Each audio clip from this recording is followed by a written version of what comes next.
I envy the people who don't have to go through the pain and struggles to get to being the place of success that they need to. However, in my experience, what has happened is multiple failures to be where I'm at today and Mm. multiple challenges where you have to overcome, learn more about yourself, learn more about your mindset. Hi, and welcome to the 91 Day Success Podcast. I'm your host, Jonathan Mast, and I am really excited to have a special guest with me today, Jean-Louis Hardy. And we're going to be chatting about what he does, who he serves, and how he got into this. He's got a great story, and I'm excited to share that with you guys today. John, if you would, tell me just a little bit about yourself and who you serve and how you make their lives better. Yeah, for a long time, what I've really helped with is a lot of people who have challenges in their businesses when it comes to operational tasks or sales management. Essentially, what it is, it's like total business fix. So I've helped people build businesses from the ground up, from zero to six figures in a very short period of time. And I think my fastest was a door-to-door company. We did $2.69 million in 9 months. Yeah. That's what I do. So I help people essentially structure and build businesses. I've been moving more from helping in that space to more coaching consulting with overcoming mental challenges with money. So that's my transition at the moment. But yeah, that's what I do, and I serve all types of entrepreneurs. So exciting. And I love the fact that you're helping get mindset right and working through and focused on sales and all that. Talk to us a little bit. How did you get into this line of work? Obviously, it's unique in a way in what you do. There's lots of coaches, but to have the track record of being able to do what you've done and generate that type of sales, and then also to understand that a lot of entrepreneurs, as you're pointing out, struggle in their minds with getting their arms around the whole money thing. How do you get started in that, and what led you to where you are today? Yeah, that's a great question. Jonathan, a lot of it came from pain and struggles. And I'm not sure if it's real or what have you, but I envy the people who don't have to go through the pain and struggles to get to being the place of success that they need to. However, in my experience, what has happened is multiple failures to be where I'm at today and Mm. multiple challenges where you have to overcome, learn more about yourself, learn more about your mindset, find out whether it's an interior blockage or an exterior blockage, something interior that'd be more like maybe a limiting belief or a trauma that's unhealed, where on the outside it's more along the lines of, is this a skill that I need to put in place? Do I just not have the proper knowledge to action this thing out in life Mm. and in business? Yeah. So a lot of that came from that. And that's a very broad overview. But if I dove into it quite a bit, it was really like having a business failure multiple times and then being able to succeed and be like, okay, so what did I do this time that succeeded? Great. And then moving from there and then continuously building off of that. I love the fact that you've had experience in that area. Just yesterday, I was talking to a peer of mine, and we were talking about personal branding and some of the coaches that are out there. And you see them leaning on the Lamborghini that they rented for 60 minutes for the Photoshop, or Right. standing in front of the Learjet that again they rented for 15 minutes just for the photo op to be able to have and things like that. And so to talk to someone like yourself that has had that real life, real world experience, I think is unique because there's so many coaches out there that have lots of ideas, but maybe don't have the experience behind it, don't have, like I said, that track record. And that, talk to us a little bit about the best types of clients that you serve. Where do you bring the most value? Is there a particular type of entrepreneur or business, or is there a fit, Yeah. or is more general? No, for sure. Agency type companies are the ones that I tend to serve the best. I have an affinity to help people and just Hmm. to make sure the structures are simple and clear when it comes to agencies. Anything from a real estate agency all the way to a marketing agency in any way, shape, or form, but agency models, because it is there's a lot of direct sales and there's a lot of responsibility on the salespeople to get the engine going. And Yes. and and so I think of it this way: there's two pieces to it. There's an engine that you've got to build that has proper systems, tools. It has certain goals. It has to be moving properly. And then there's momentum. So how do we get the gas in there and just make sure that the momentum is going with that engine? And that's more like the culture, the mindset, the daily meetings, how you show up, the energy, and so on and so forth. And so those two things make a big deal. Those would be like my ideal clients. I love it. I love it. So, walk us through, if you would. I know a lot of entrepreneurs are out there that are struggling, that need the type of help that you're providing.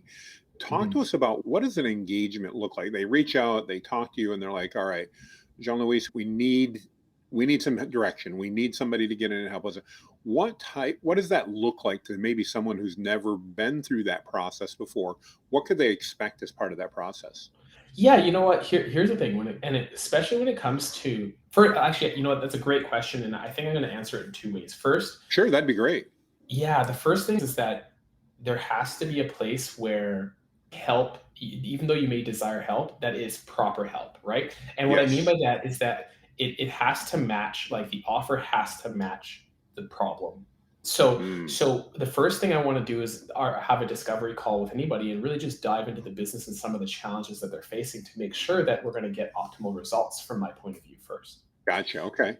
And then second, most likely we just make sure we have a second call and make sure that everybody is in order when it comes to what's in front of us when it comes to the plan of what we would action out and for the period of time that we would action out. And of course, the fee and what we should expect as a return on Sure. investment, essentially.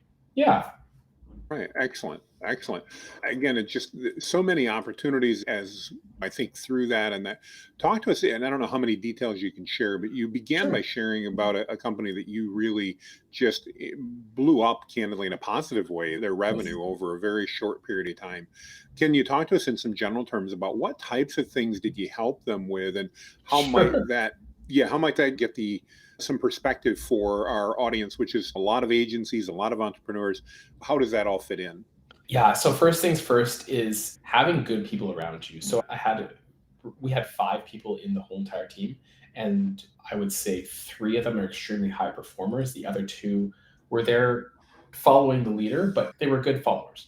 But the other 3 were extremely high performers, and we pushed each other to the limits. And we really tried to find out what our limits were in production and how we could be Mm, productive and how we could. In fact, we had one guy, he actually still is very detailed in health, and so like he would talk to us about health. And I had done a lot of door to door previously, and that was really like something that I was very passionate about. And I'm still quite passionate about sales. And so that was something that I would help with if there was any type of feedback.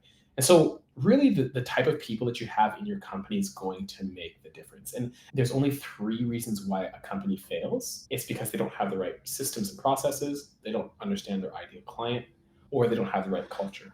And in this case, we had such an amazing culture that it made everything work spectacularly. So that was really one big part of it. But to really answer the question, some of the things that we did is we trained salespeople, we recruited hmm the salespeople, and then we managed the salespeople, and then we managed the money. Essentially, we made sure that the money was properly flowing through. And so that was the thing is what I found out over time in the recreation of a company that can do something like that is that you have to have less steps to the money. Okay. When you have one step to helping somebody, and that's what it is, it's easy. That's why door to door is 2 steps away for a manager, 1 step away for a salesperson. And it's very direct sales, and you can keep that engine going, you can keep that momentum going, and money can flow very easily. And the less steps, the better. I So love that's that. yeah, yeah. Hopefully that Love it. answers the question. No, no, no. This is good. Well, again, this is as we said in the pre-planning here, Jean Louis. This is just about having a conversation, helping make sure we Sure. understand what's happening and all that. Talk to us a little bit about your company, the Internet Marketing Nerds. It. Mhm. I'll be honest with you. When I met you online and we had the opportunity to do a little research, the Internet Marketing Nerd and your profile don't seem to necessarily sync. But I assume I'm missing something there. Talk to me a little Yeah, bit about that. sure. So my company is actually ENG too, but the Internet Marketing Nerds, which is Paul Getter, I've partnered up with him, and we've been Okay. doing a lot of stuff together, putting events together, and so on and so forth.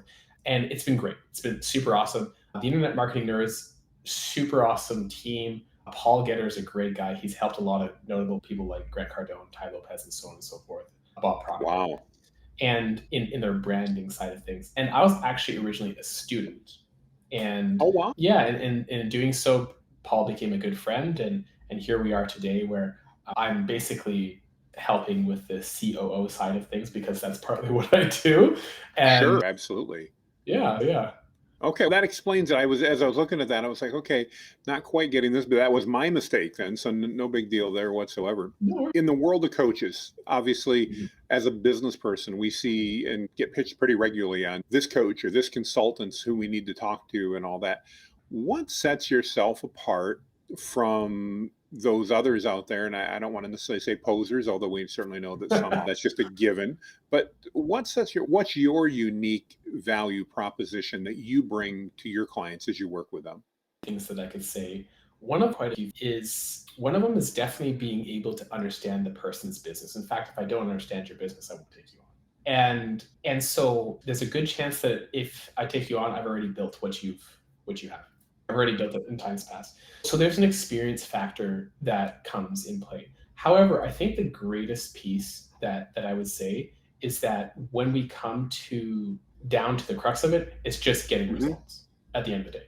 What makes the difference between me and everybody else is I have results and we get results. As simple as it is.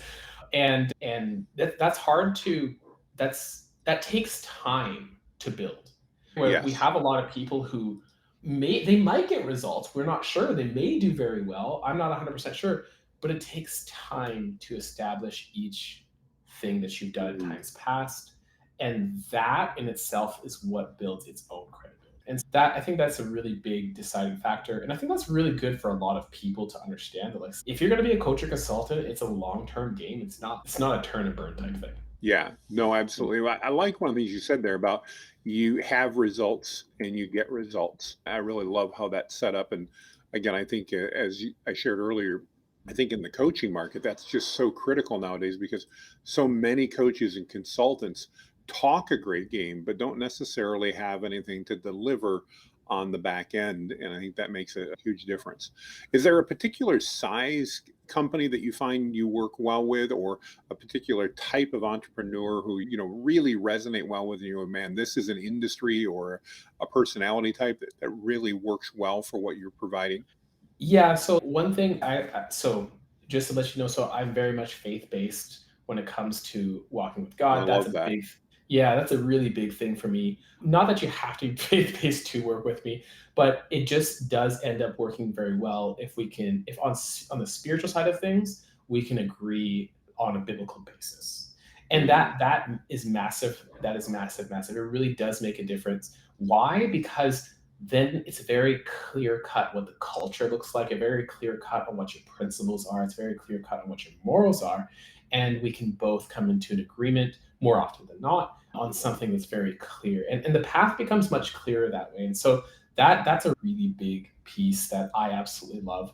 Now, again, every human and every person on earth has really four quadrants in life that they need to make sure that are in order for their business to start really prospering in. And one of them is relationships, and this Mhm. including the relationship with themselves and the people around them. Second, it's making sure that their health is in order. Mhm. And when your health is out of order, there's a challenge, there's just a multiple challenges that really stop you from being productive. And third is making sure that your spiritual life is in place. And so I encourage people to make sure that they seek God. And last but not least is making sure that their business is in order. And that in itself is a whole skill. That's a whole mentality. And that takes quite a while unless you have a good coach by your side. So, yes, that's like the mentality around it. Yeah. I like that. I like that. One of the things you had posted that got my attention was, and this was about 5 months ago, you posted break free from limiting beliefs and step into God's plan for you. And I really love that. Again, being a Christian and a person of faith, I loved seeing that and hearing that. I think there's so much opportunity that we don't take advantage of because we do have those limiting beliefs that get in our way and really stop us from taking advantage of all the opportunities that are around us. Can you talk to us for a few minutes about what some of the most common limiting beliefs are that you run into with entrepreneurs, and maybe a tip Yeah. or two on what they can do to take a step to break out of a few of those? For sure, absolutely. So I'll start off with money. One of the challenges is that a lot of people associate their worth, Okay. and in doing so, if they have little worth in themselves, then they have little wealth. And if they have great worth in themselves, then they have great wealth. But both of those sides are actually incorrect because wealth does not equal worth, right? Wealth just equals the productivity of value that you can output in this world does not necessarily tell you how much you're worth. Because just because you're producing a form of value that is profitable for the world and profitable for you, you can also I'll give you an example. My mom like raised me the best that she could, right? She brought value to this world. She didn't get paid for raising me. Right. so Right. so she Exactly. her worth isn't connected to her wealth in that sense, right? And that being said, the challenges a lot of people have is how to navigate that. And unfortunately, there are a lot of there's also number two about this. It's like that money is evil. Money's evil. And in some Mm, way, shape, or form, there's some erroneous belief and there's some erroneous relationship pieces with money where money is some evil thing. And what happens is people then, they very rarely get the abundance of the thing that they demonize. yes. I love that. Yeah, unless they become the character that they think that they need to be to get the demonized thing, and then they're then destroying a good character for a bad one to get the thing that they want. And we can see this where people don't get the proper attention, so they become very rowdy and outgoing because they think that they need to get the attention. They just don't know the right avenues to get it. It's the same mentality with money if you see it that way. So a few tips. How can we Please. overcome this? Yeah, the first things first. First things first is to recognize your relationship with money. And everything that we interact with, we have a certain relationship with. So, what kind of boundaries do we have with money? Are we givers? Do Mm, we give mhm. too much? And can we assess that we're giving too much? Are we savers? And are we too stingy? And can we assess that we're stingy? And not just the fact that we're assessing it, but why? Can we go back to the why behind those things? Once we understand the why, then we can start to dive into the beliefs around that why. And here's the tip. Mm, Here's the tip of the iceberg. How do we get to know the why? Is check your feelings. Do you feel excited? Do you feel dread if you don't give your money? Or do you feel dread if you just keep it all in one place and you don't let it out? Right? Like, how do you feel around money? Because your feelings are automatically a revealing of the belief that you have. ooh, that's good. Yeah. That's really good. That's Yeah. really good. Talk to us a little bit about this. I think money is probably a huge part of that. Where do you think that's being driven from? Obviously, I think there's a lot of variables, but it's something I see a lot of entrepreneurs struggling with, Mhm. especially as they're getting into business. And like you said, both understanding what their value is, but also that money in and of itself is not either good or bad. It is simply, and it's simply something that exists. The love of money, the envy of money obviously can be bad, but not money in and of itself. Where do you think those beliefs are coming from? And why do you think it's, I don't want to say universal because it doesn't apply to everybody, but it applies Right. to a lot of us. Why do you think it's so prevalent? Yeah, I think so. It really does seem like there's been a message that has been preached essentially for a very long time that if you become too rich, you're greedy. Hmm. And there's that's one part. So there's like this one societal part where you want to be okay, and then there's this other side where it's like you're envying the person, you're taking a look at the person who has made it, and but it's not a good, it's like not a good jealousy at all in any Mm, way, shape, or form. Because you're like, how did they make it? They must have done something wrong. Right. And this is like tying back into the whole mindset. But what I have found across, not across the board, but majoritarily, it's actually the parents. Parents have, interesting. yeah, parents, it's damaging not to talk to your children about money. And when your children are asking you, hey dad, like how much do you make? Or hey mom, how much do you make? You shouldn't ask that question. You're actually shutting them down from being able to understand the proper connection and relationship with money. And the minute that they start saying that, they're saying, hey, money is this sacred thing that you shouldn't talk about. And therefore, you never build the proper relationship with it, nor do you get to know it well. And so, in doing so, you default to what society teaches us. And just take a look at cartoons. In cartoons, all the billionaires are the evil guys, Yeah. Yeah. right? If you take a look at like the news, they're always covering the evil rich people. Yeah. I say evil corporation, evil wealthy people. Yeah. The Yeah. politicians do it. And when do we highlight all the good ones? The ones that have made a difference, the ones that have changed lives, the ones that have built wells, the ones that have gone out of their way and almost died to make sure that you got the service that you needed today so that you can be happy, right? Very rare, unless they do it themselves. Yes. Yeah. Yeah. Oh, So, wow. yeah. Really great insights. I so appreciate that perspective as you bring that out. And I think as a parent, I certainly remember being raised that way, that we didn't talk about money. That was something, and definitely something in my life that has taken a change in openness, because it's just numbers now. It's not this Yeah. big secret, but it does impact how you look at things. There's no question about that across the board. It makes a huge impact on that. As you share about all the things you do, what one piece of advice might you give to that entrepreneurs out there, that business owner who's looking to scale? Maybe they've been spinning their wheels, they know they need some help. What piece of advice would you give to them as a next step that they can take in their journey to move closer to that success that you can help them with? Yeah, for sure. One of the things I find is that if you're in that space, there's a lack of clear direction, and often there's a lack of clear like plans to execute. And, or in a similar way of saying that, there's maybe multiple choices and you're stuck. And which is back to the lack of clarity. So what has to happen is if you're listening to this and this is where you're at, I would say take a step back, get extremely clear on what you want to achieve, right? And if you're a man or woman of faith, pray, fast if need be, seek God, and He will get, I guarantee you, He will put it into you or He will open up your eyes, and don't take it lightly. Cut everything else out. And Mm. and so what it comes down to is you got to cut everything else out except that one avenue.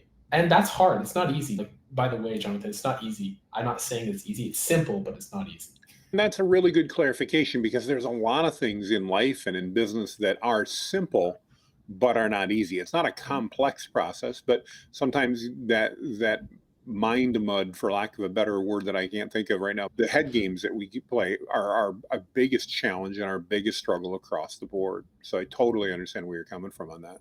Jean-Louis, one thing I didn't prep you for at all, and I Hmm. try not to, is the name of our podcast is the 91 Day Success Podcast. And I love asking consultants and coaches and successful business people just like you for your opinion on the following. Imagine you were advising someone who was starting from scratch. I take that back. They were starting a new business, not necessarily from Hmm. scratch. They only have $1,000 to invest in the business, and they have a goal in 91 days or 3 months. They want to be generating $10,000 a month in revenue. You have the option to give them any advice possible, but they can't spend more than $1,000 unless they earn it. So if they want to spend more, they got to earn it in that 90 days. What advice might you give to that entrepreneur that had that objective? Any thoughts? And again, I know I didn't prep you, so I apologize. No, But that's I great. love to get a fresh answer, and I'd love to know what thoughts you might have on that. Yeah. So first things first. The first thing I would do is open up an Instagram account, be it a personal Instagram account. Make sure that I have personal pictures, but also maybe let's just say I'm doing a service, or they're doing a service in this case. Have some highlights of the service and talk a little bit about the service. Make sure that we have a full profile grid. That being Mm, said, we're going to need followers. Now, this is an account not made for engagement. It's not made for anything like that at all. Really, what it's made for is just outreach and ads, and that's it. mm, So, for a very low cost, I'm sure you can find followers, no problem. And just make sure that it looks like a legitimate account. And so now, of course, you have a real account, okay? And that's you. You're outbound. You go outbound and you start talking to people, and you're going to do 25 outbound messages every hour. Okay. And every hour we're looking at roughly anywhere from 20 to 25 outbound messages. Sometimes it changes. You have to check with Facebook. It's been a little bit since I've done outbound, but and then what starts to happen is you're going to get a few people who are going to be willing to jump on a call. Of course, having a good script will be extremely good. mm. Jump on a call, sell your service. The first time you sell your service, you know that it's a proven offer. Now it's time to spend some money. Now it's time to put up some very simple message ads for your service for people to reach out to you and to book a call. From there and on, you'd be able to, as long as you're good enough in sales, you can close the sale and start to generate the revenue that you're looking for up to the point that you're looking for. I don't know what the price is for the service yet, Sure. but No, but obviously you could define that. Yeah. No, I think that's great advice. And I think it's so important that we establish ourselves with a brand and again, do that outreach. And certainly that's changed a lot. I think that's some great advice. Thank you so much. If people are interested in learning more about you, Jean-Louis, and how they can connect with you, what's the best way for them to do that? How should they follow up with you or connect with you? yeah, the best place would be through Instagram at jlewishardy. That's definitely the best place to follow up with me. I do have a free book that's called Faithful Abundance. It's www.jlewishardy.com. You can put some info in there. Good chance you can actually book 15 minutes with me after getting the book. I do have a small little mastermind that I'm starting to build up for people who really want to break through in their mindset and in their business on the faith side of things, on the biblical side of things. So that's, you can reach out to me there, and that's where I'm at. Fantastic. I appreciate that very much. And I appreciate your time today. I know you're busy and I know I had to reschedule on you once to get us here. So thank you so much for your Yeah. flexibility as we did that. Also want to thank you if you're in the audience, whether you're watching us live or on the replay. We really thank you for your time. We appreciate you connecting with us here and we'd love your feedback. If you like the podcast, please give us a thumbs up and a good star review. If you'd like us to interview somebody, please follow up with us. Let us know who that might be. That's how we connect with some of the most amazing people out there. So, with that, thank you for your time. We'll see you on the other side. Make it a great day, everybody. Bye bye.